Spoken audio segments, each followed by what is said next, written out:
영화를 좋아하는 사람도 대체로 영화를 두 번, 세 번씩 보는 경우는 흔치 않습니다. 뭐 저도 마찬가지인데요. 가끔 그런 영화가 있긴 하지만 대체로 영화는 한 번 봅니다.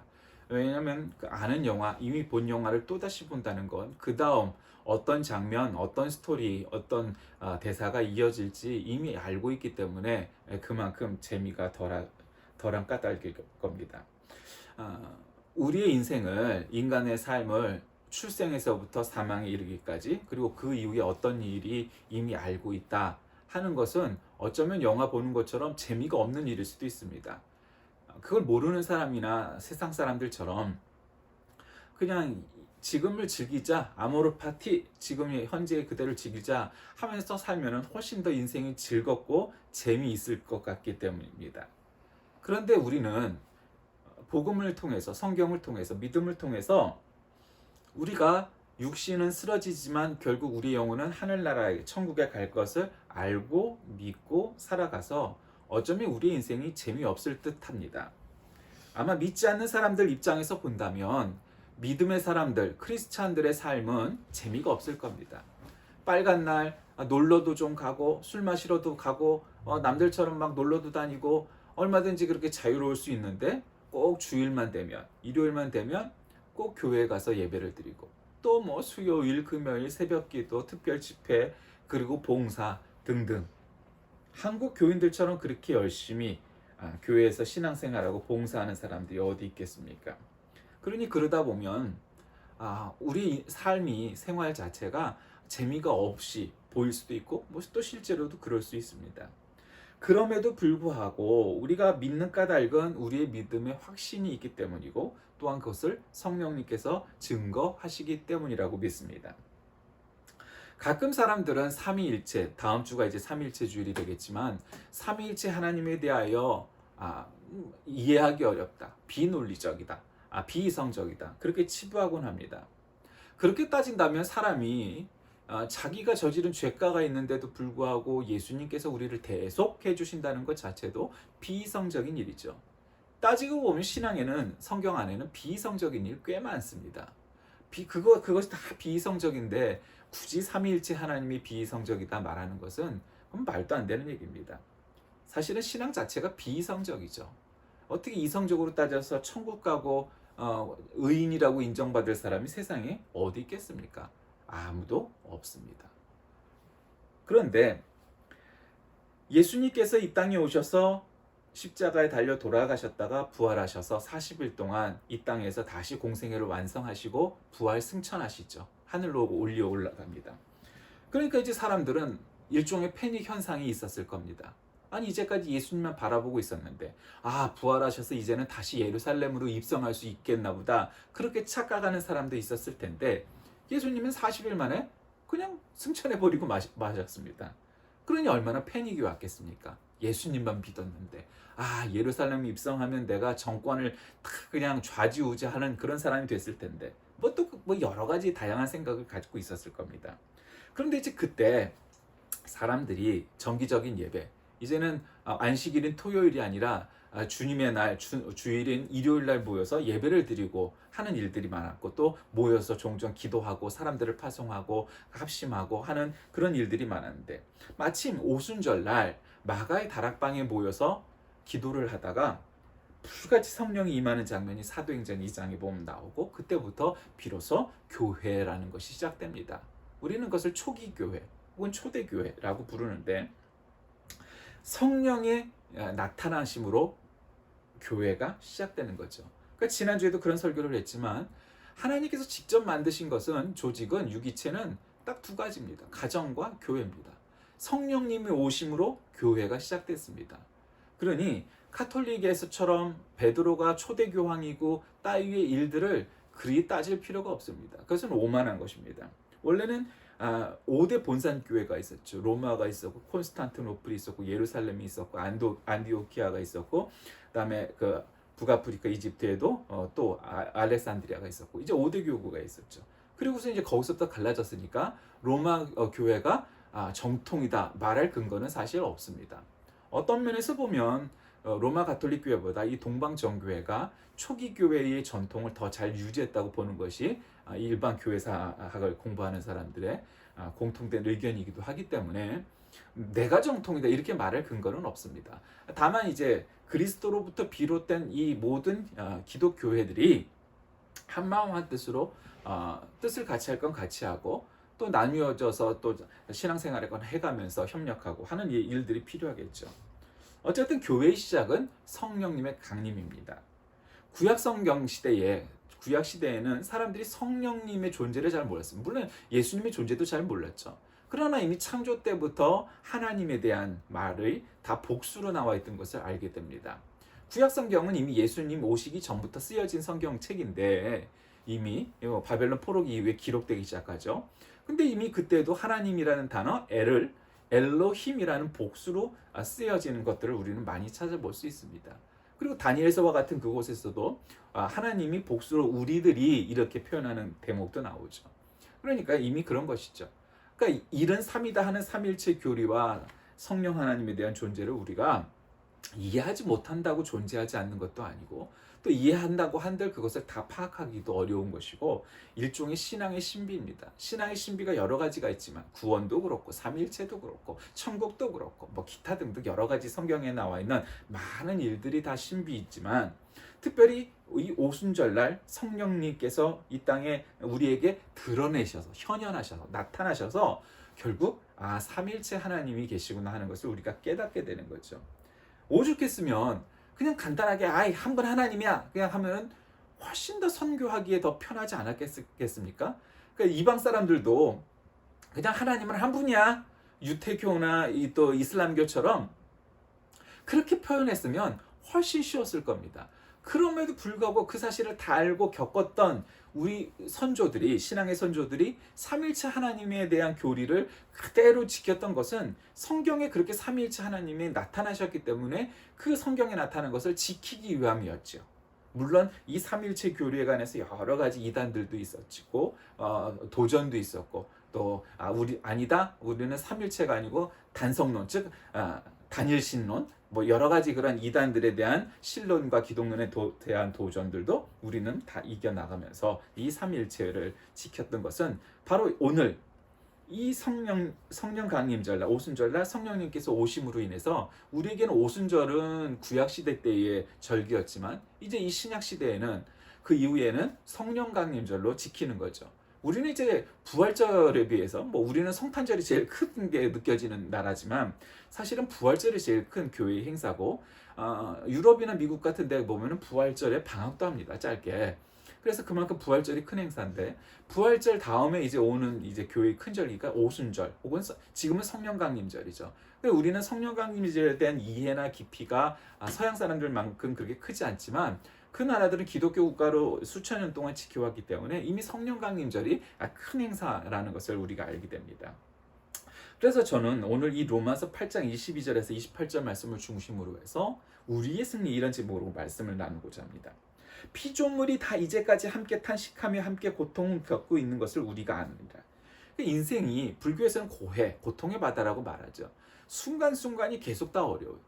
어린아이는 어린아이대로 어렵고 학생은 학생대로 또 시절에 어려움이 있고 또 청년은 청년대로 어려움이 있고 또 결혼하면 결혼한 대로 애도 키워야 되죠. 애 한번 키우려고 그러면 밤잠을 못 자가면서 이 인간이 안 되죠. 요즘 또 애기 키우는 프로를 보면은 그냥 엄마가 그냥 몸은 몸대로 상하고 이제 처녀적에 총각적에는 자유롭게 그냥 멋도 부리고 살던 사람이 그냥 편한 옷 입고 씻지도 못해가면서 애를 키우는 장면이 나옵니다. 그렇게 해서 애를 키워놓으면 그 애가 지 혼자 큰 줄 알고 또 학교를 가고 또 이렇게 살게 되죠. 그러니까 그때 당시에 다 어려움이 있어요. 또 이제 애들 다 키워놓으면 그 이제 문제가 끝날 것 같지만 또 아니. 취직도 해야 되고 결혼도 해야 되고 그 결혼하면 또 애도 봐줘야 되는 할아버지 할머니도 많죠. 이게 어려움이 끝이 없어요. 순간순간. 어느 시절이 제일 어렵냐? 그건 지금 내가 있는 시절이 제일 어려운 거예요. 누구나 다 인생이 그래요.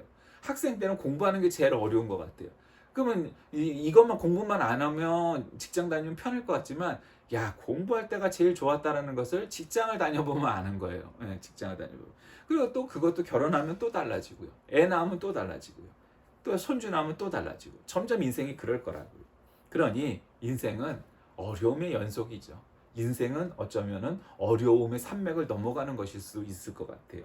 뭐 고통의 바다가 됐건 어려움의 산맥이 됐건 전부 그런 걸 거예요. 그런데 저는 오늘 이 본문의 말씀을 우리의 승리라고 잡았습니다. 그건 뭐냐면 어떤 인생이든 다 탄식하고 고통을 겪고 있는데 성령님께서 우리에게 오셔서 우리에게 소망이 됐대요. 보지 못하는 것을 바라는 것은 참 소망이 아니다.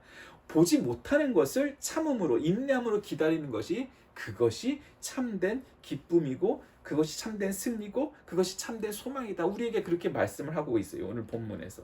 그러면서 내가 기도조차 못할 순간에 성령님께서 우리의 연약함을 도우시고 마땅히 기도할 바를 성령님께서 우리를 위하여 친히 간구하신다. 이렇게 말씀을 했어요. 여러분 이것처럼 우리의 삶에 나에게 내 개인에게 도움이 되고 힘이 되는 말씀이 어디 있어요? 내가 기도할 수 있는 힘조차 없이 쓰러져 있을 때에 성령님께서 나를 대신하여서 나를 위하여 기도해 주신다라고 오늘 성경은 말씀하고 있는 거예요. 참 말할 나위가 없는 거죠. 자, 바울은 그리스도 안에 있는 자에게는 결코 정죄함이 없다고 말합니다. 로마서에서. 오늘 이 로마서 본문은 이제 그것에서 연속선상에서 생각을 해보면 되는데 오늘 이 우리의 승리를 보장하는 성령님의 힘이 무엇일까? 한번 말씀을 나누는 거죠. 그건 첫째로 성령에는 생명이 있기 때문입니다. 성령님은 그냥 뭐 바람처럼 오시기도 하고 불같이 오시기도 하고 성령을 표현하는 여러 가지 상징들이 있죠. 그냥 그건 상징이에요. 정말 불이 그냥 뜨겁게, 물론 뜨겁긴 하지만 불을 태워버리는 건 아니란 말이죠. 바람이 오지만 태풍과 같은 바람이 오지만 무엇을 쓰러뜨리는 바람은 아니에요. 그거는 상징일 뿐이고 그런 느낌을 받는 것도 사실이지만 그러나 성령님은 기본적으로 생명을 갖고 계신 하나님이에요. 그러니까 인격적인 하나님, 살아있는 하나님, 존재하는 하나님, 그런 하나님인 거예요. 그러니까 우리 눈에 보이지 않는다 해서 성령님이 없다 말하기는 참 어려운 것이 지금도 얼마든지 많이 기적이 일어나는 것을 사실은 많이 알 수 있어요. 그러니까 세상에 이런 일이서부터 서프라이즈 이런데 설명할 수 없는 일들이 많잖아요. 나쁘고 부정적인 사건도 많지만 기적적으로 죽을 병에서 낫고 정말로 천길 낭떠러지에서 떨어졌는데 별 다친 것도 없이 살아나는 사람도 있고 그런 기적 같은 일이 얼마나 많은데요. 그런 거는 우연이라고 치부하더라도 병원에서 사망 선고를 받고 아무 치료도 안 했는데 낫다는 암 환자들도 종종 우리가 만날 수 있어요. 그러니까 그런 것들이 다 기적적인 일이죠. 종교를 떠나서 신앙을 떠나서 그런 일이 실제 존재해요. 그러니 우리가 과학적으로 이상적으로 판단하는 모든 것들이 전부 다라고 생각한다면 그건 오산이에요. 그렇게 하면은 모든 사람이 다 이상적으로 될 것 같지만 그렇지 않죠. 그 중요한 건 뭐냐? 성령님에게는 생명이 있다는 거예요. 본인도 살아계신 존재이지만 성령님이 우리에게 오셔서 우리가 성령 충만하면 생명력을 얻을 수 있다는 것을 우리가 생각해야 돼요. 깨달아야 돼요. 그 생명은 우리에게 얼마나 중요한 겁니까? 우리가 살아있는 존재잖아요. 우리 육신이 살아있고 우리 영혼이 살아있고 그러니까 생명이 없으면 그게 죽음이잖아요. 죽음이라는 것은 존재하지 않는 거예요. 그냥 말 그대로.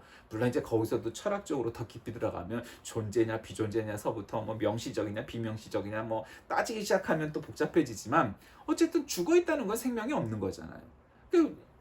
죽어 있다는 건 생명이 없는 거예요. 근데 성령님은 살아계신 하나님이에요. 그래서 생명이 계셔요. 그 생명력이 우리를 어떻게 해야 돼요? 죄의 법에서 해방을 시키는 성령의 법이 되고 그래서 그 영에 속한 자들은 하나님의 자녀가 되고 하나님의 아들의 영을 받게 되는 거죠. 그래서 우리는 그로 인하여서 이 생명을 가진 성령님으로 인하여서 우리의 삶 속에서 탄식하고 좌절하고 슬퍼하고 무너지고 기도할 수조차 없는 순간이 오더라도 이 생명력을 가진 성령님의 힘으로 인하여서 여러분이 승리할 것을 믿으시길 바랍니다. 두 번째로는 소망 중에 이기는 고난 때문에 성령님께서 우리에게 승리가 되어 주십니다. 살다 보면은 사실은 우리 평범한 사람들이 겪는 고난은 그냥 일상적인 일이죠. 누구도 고난이 없는 자기 십자가가 없는 인생이 어디 있겠어요. 매일매일 하루가 어떤 학생은 학교에서 너무 공부가 힘들어서 직장인은 직장에서 너무 말도 안 되는 어려운 일을 당해서 또 환자들은 정말 죽을 것 같은 고통을 당해서 기타 등등 어떤 사람인들 고난이 없는 인생이 어디 있겠습니까? 그런데 오늘 말씀 중에 우리에게는 보이지 않는 것을 바라는 그 믿음 그 소망, 그로 인하여서 그 소망 중에 우리를 이길 수 있게 인내하게 하시고, 그 고난을 이기는 것은 결국 그 고난과 비교할 수 없는 영광이 우리에게 기다리고 있기 때문에 탄식할 수밖에 없는 이 피조물의 입장에서, 그리고 그 피조물의 연약함 속에서도 성령님께서 우리를 도우신다라고 성경은 말씀하십니다. 도우시는 성령님, 도우시는 하나님으로 인하여서 우리는 승리할 수 있게 되는 겁니다.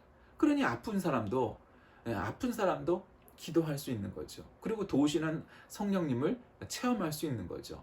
정말 가만 보면은 그 암 환자도 뭐 다 똑같은 아픔이나 똑같은 부위나 이런 건 아니잖아요. 그럼에도 불구하고 그런 아주 정말 힘든 중환자들을 이렇게 바라다 보게 됩니다. 근데 거기서 뭐 다 그렇고 100%다 이렇게 말할 수는 없지만, 그래도 역시 신앙을 갖고 있는 사람들이 이런 어려운 아주 중환자들 사이에서도 기쁨을 가질 수 있고 평안을 찾을 수 있고, 그러면서 그것을 잘 이 병상 생활을 잘 해나가는 것을 보게 됩니다. 신자들 교회 안에서도 마찬가지예요.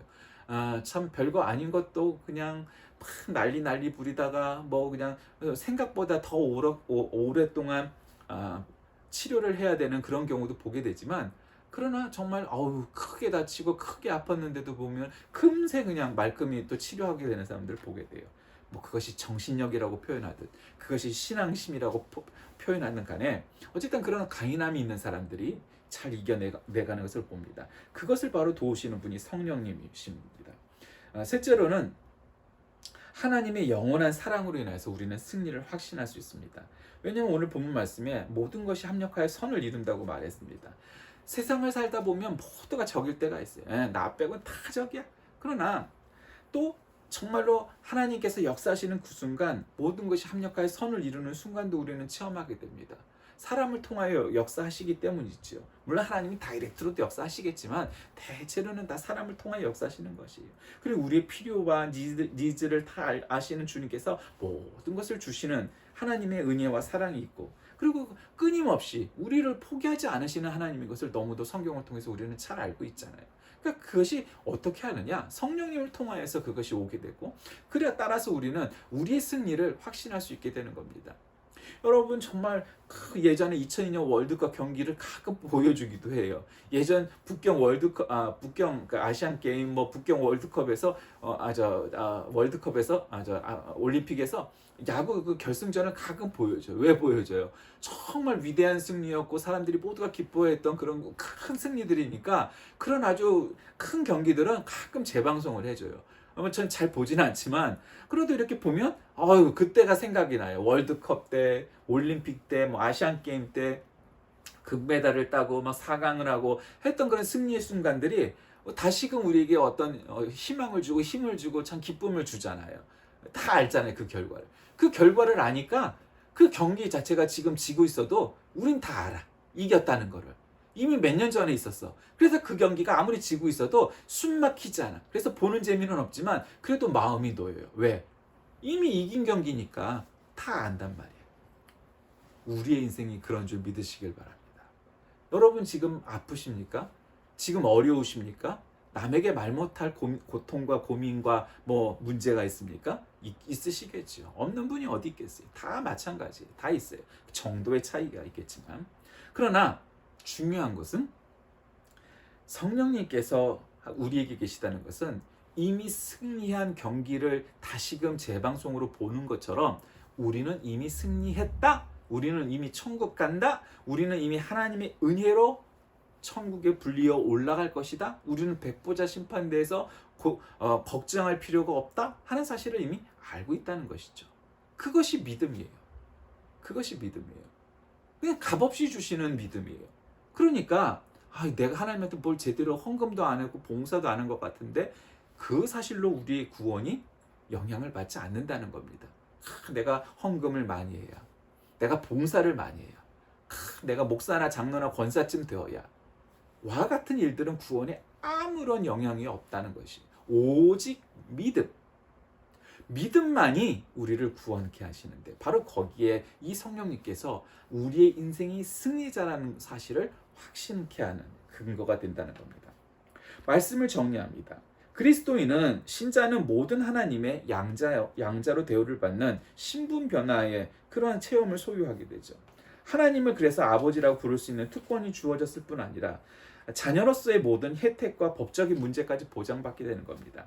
그러므로 우리는 이 세상에서 주인된 삶을 살아야 됩니다. 하나님이 이 세상의 주인이니까 우리는 그분의 자녀예요. 그러니까 자연 파괴도 해서는 안 되고, 또 여러 가지 법도, 또 국가도, 또 여러 가지 면에서 하나님의 법 안에서 그것들이 잘 지켜질 수 있도록 앞장서는 전사여야 되고 투사여야 됩니다. 그리고 운동가여야 되죠. 그런 것들을 잘 지켜나가야 돼요. 하나님의 권위에 도전하는 모든 일들에 말이죠. 성도는 하나님의 영원한 사랑으로 구원을 입어서 천국 소망하는 것을 그 믿음을 소유한 자입니다. 그러므로 세상에 어떤 고난이 닥쳐와도 오직 하나님을 의지함으로 우리는 승리할 것입니다. 사탄이 아무리 강할지라도 하나님께서 사랑하심을 막을 길이 없고, 또 아무리 어떠한 고통이 있을지라도 우리의 마지막은 결국 승리의 게임을 하고 있다는 사실을 우리는 확신할 수 있기 때문입니다. 우리가 참편이 된다면, 승리자가 된다면, 여러분 지금 어려움이 있고 지고 있더라도 그것이 고통스럽지가 않아요. 그러나 지금 이기고 있을지라도 그 끝은 결국 패배한다고 했을 때 그건 정말 힘 빠지는 일이 될 거예요. 여러분 그게 얼마나 중요한지 경기를 보면 많이 알 수 있잖아요. 우리는 승리한다라는 확신을 가진 팀은 아무리 지고 있어도 힘이 안 빠지고 계속 쫓아오는 것을 봐요. 그러나 지금 이기고 있어도 뭔가 불안한 팀은 결국 지게 돼 있어요. 인생은 그런 것입니다. 성령님께서 우리에게 오신 그 순간 교회가 시작되었고 우리는 그 교회에 속하여 있기 때문에 결국 우리의 승리를 확신하는 분이 성령님이십니다. 이 성령님과 동행함으로 우리의 인생이, 우리 모두의 삶이 정말로 행복하고 승리하는 저와 여러분 다 되시길 주의 이름으로 간절히 기도합니다. 살아계신 하나님, 오늘은 성령님께서 우리에게 오신 성령 강림절입니다. 이 날을 기뻐하며 즐거워하고 세계 곳곳에 이 성령님으로 인해서 생겨난 교회가 정말 땅 끝까지 이르러 모든 이들을 구원시키는 귀한 역사가 있게 하여 주옵소서. 성령 충만한 우리가 되게 하시고 성령 충만한 교회가 되게 하셔서 정말로 재림의 그 순간까지 잘 참고 인내하는 교회가 되게 인도하여 주옵소서. 예수님의 이름으로 간절히 기도드립니다. 아멘.